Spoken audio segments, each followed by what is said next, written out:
Hi everyone, welcome to our MAE 152 project. We decided to perform analysis on the orientation testbed, which is funded by the Air Force Research Lab. The goal for our project is to design and manufacture a testbed assembly with two-axis rotating frame. We decided to perform simulation on three components that are crucial to our project: the support structure, inner frame, and the support shaft. For support shaft, it must be strong enough to support the load of the inner frame during static and rotating condition.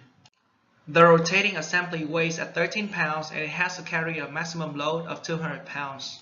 The other side of the test bed has another support shaft with a similar setup, so each shaft has to carry the load of 106.5 pounds. We use split line to divide the shaft into different sections to mimic the constraint that it experiences. The material was alloy steel with the yield strength of 90 ksi. We tested on three different shaft diameters: 0.65, 0.75, and 0.85 inch.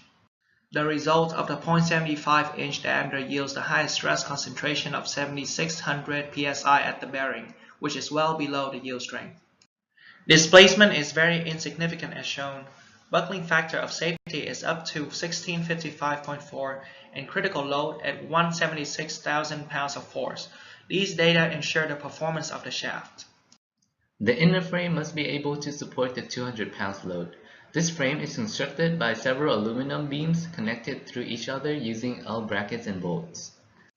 Due to perfect symmetry, this entire frame can be broken down to as much as a single beam to perform simulation. Split line is utilized for this simplification. They are set up exactly equal to the width of the sliders to mimic their existence. Total loads of around 200 pounds is carried on this frame are to be divided evenly onto the 8 areas on the long beam for the contacts the two sliding frames have with the testing frame.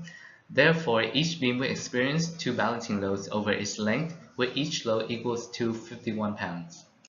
We have two iterations for this test.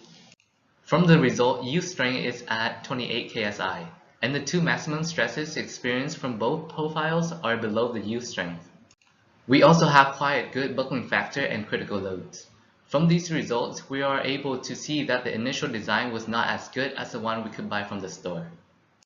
This is the picture of how the frame deforms in the assembly. This is a little bit different from our single beam because there are few assumptions that we are making, hence the result is still within an acceptable range. Also, our closed form solution is not that much different from our simulation result, which is good. This structure supports the entire assembly. We want to understand whether the diagonal support beam is necessary in the assembly. Two iterations will be done on the simplified model of the support frame. All the edges of the model were given a small fillet to make sure no singularities occur.